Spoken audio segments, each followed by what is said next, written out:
दोस्तों, क्या आपको मेले में घूमना अच्छा लगता है? तो चलिए मैं आपको जंगल के मेले में ले जाती हूँ। लाडो चिड़िया की बस्ती में बहुत बड़ा मेला आया है। सारे पशु पक्षी मेले का बहुत मजा ले रहे हैं। ऐसे ही हमारी लाडो अपने बच्चे टीलू को मेला दिखाने लेकर आई है। अब देखते हैं आगे क्या होता है। मेरे बच्चे, हमारी बस्ती में मेला आया है। माँ, ये मेला क्या होता है? बेटा, मेला बहुत मज़ेदार होता है। यहाँ बहुत सारे पशु पक्षी अपना खेल दिखाते हैं। माँ, मुझे भी देखना है मेला, मुझे भी आना है। हाँ हाँ, हम अभी जाएंगे। इतना बोलकर लाडो अपने बेटे को पीठ पर बिठाकर मेले की तरफ निकल पड़ती है।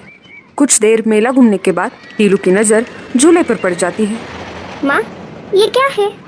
ये झूला है बेटा, क्या तुम्हें इसमें बैठना है? हाँ हाँ, मुझे बैठना है माँ। झूले का मालिक एक चील था। आइए आइए, झूले में आसमान की सैर कीजिए। एक चक्कर के लिए सिर्फ एक बेरी। आइए आइए। चील भैया, मेरे बेटे को झूले में बिठाइए ना। हाँ हाँ, क्यों नहीं, लाओ एक बेरी। मेरे पास तो बेरी नहीं है, और बेरी का पेड़ तो ऊंचे बर्फीले पहाड़ों पर है। मैं उतना ऊपर तो नहीं उड़ सकती। चील भैया प्लीज़ बैठने दीजिए ना मेरे बेटे को। नहीं नहीं, अगर बेरी नहीं तो जाओ यहाँ से। चील की बात सुनकर टीलू रोने लगता है। माँ, मुझे झूले पे बैठना है माँ, प्लीज माँ। लाडो निराश हो जाती है। तभी वहाँ पर पारो चिड़िया अपने बच्चे को लेकर आ जाती है। ओ चिल भैया, मेरे बेटे को झूले पे बिठाओ। हाँ हाँ, क्यों नहीं, लाओ एक बेरी। ये लो। पारो के पास से एक बेरी लेकर चील पारो के बेटे को झूले में बिठा देता है। ये सब देखकर लाडो और भी ज्यादा मायूस हो जाती है। पारो चिड़िया के पास बहुत सारी बेरियां थी। लाडो पारो से कहती है, अरे बहन, क्या तुम मुझे एक बेरी उधार दे सकती हो? इसके बदले में मैं तुम्हें अनाज दूंगी। बड़ी आई मुझे अनाज देने वाली। चल जा यहाँ से।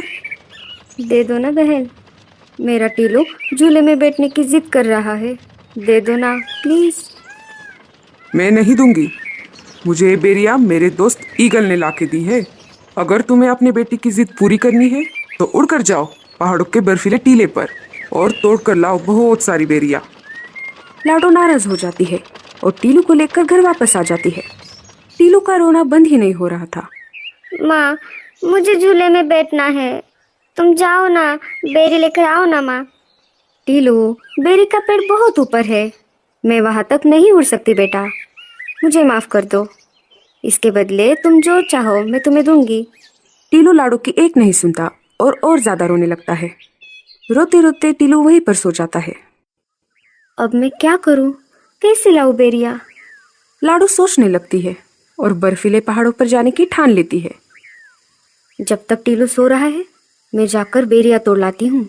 मेरे बेटे के लिए मुझे एक करना ही पड़ेगा, मैं इसे ऐसे रोते हुए नहीं देख सकती। लाडो चुपके से घोंसले से बाहर आ जाती है और बाहर से दरवाजा बंद कर लेती है। जब तक टीलू सो रहा है तब तक मैं जाकर आती हूँ। लाडो पहाड़ों की तरफ निकल पड़ती है। जैसे जैसे लाडो ऊपर जा रही थी उसका दम घुटने लगा था। जैसे तैसे लाडो बर्फीले पहाड़ों पर पहुंच जाती है।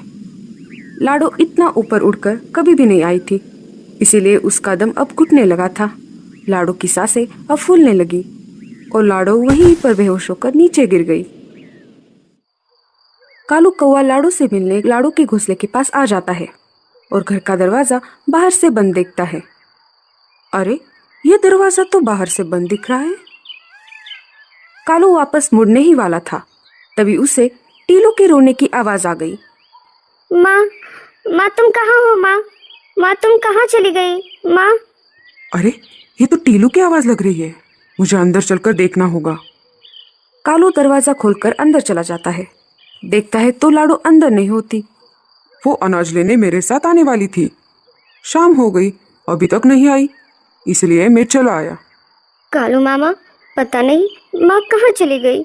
हमारे जंगल में मेला आया है ना, आज माँ मुझे वहाँ पर लेकर गई थी, लेकिन मैंने वहाँ पर झूले में बैठने की जिद की, लेकिन झूले का मालिक एक चक्कर के बदले एक बेरी मांग रहा था।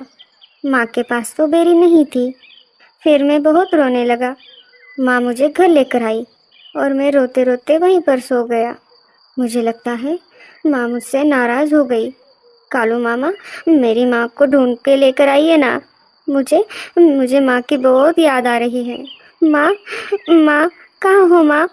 अरे अरे टीलू, तुम रो मत, तुम चिंता मत करो। मैं अभी जाकर देखता हूँ तुम्हारी माँ कहाँ गई है।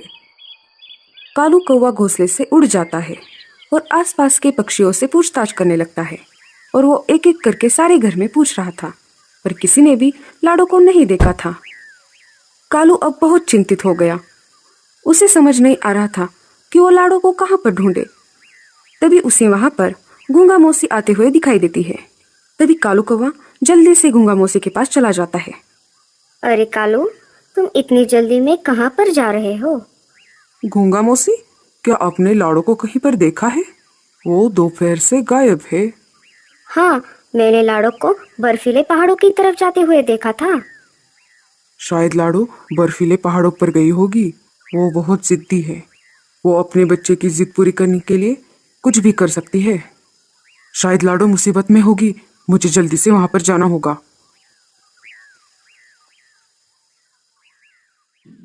कालू कौवा जल्दी से बर्फीले पहाड़ों पर निकल पड़ता है।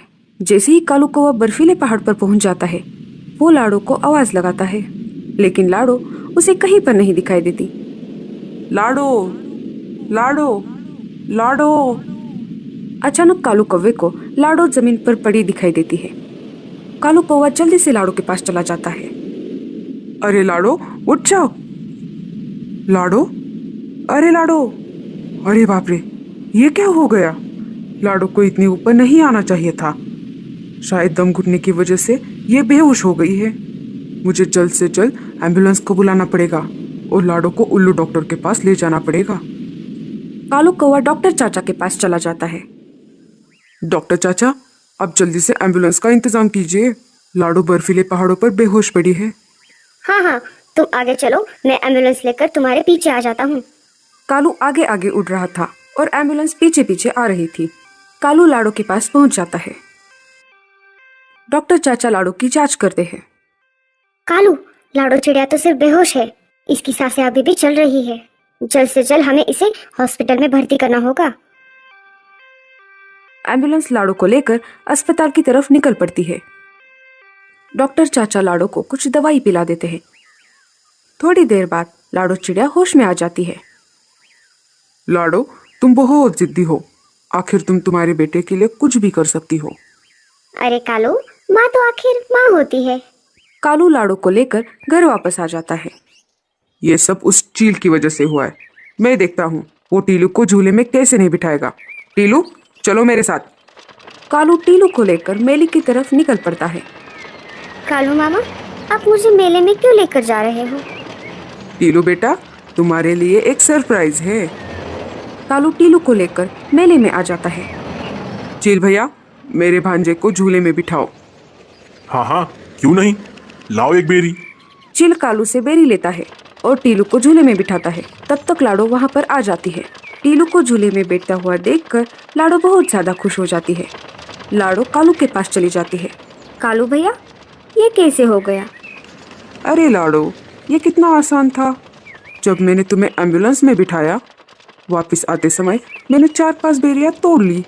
मुझे तुम्हारे चेहरे पे खुशी देखनी थी। कालू भैया, आपका बहुत ज़्यादा शुक्रिया।